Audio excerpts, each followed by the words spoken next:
Nasa bangkong kami. Salamat Kuya Alvin. Pauwi na yung mga senyor. Pauwi na yung mga senyor. Salamat Ate Shanilyn sa paalmusal. Salamat.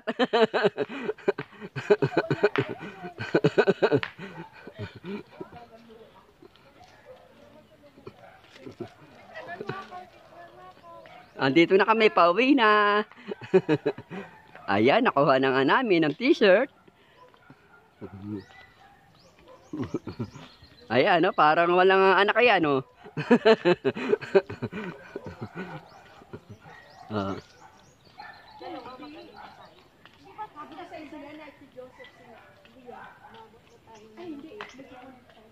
Up.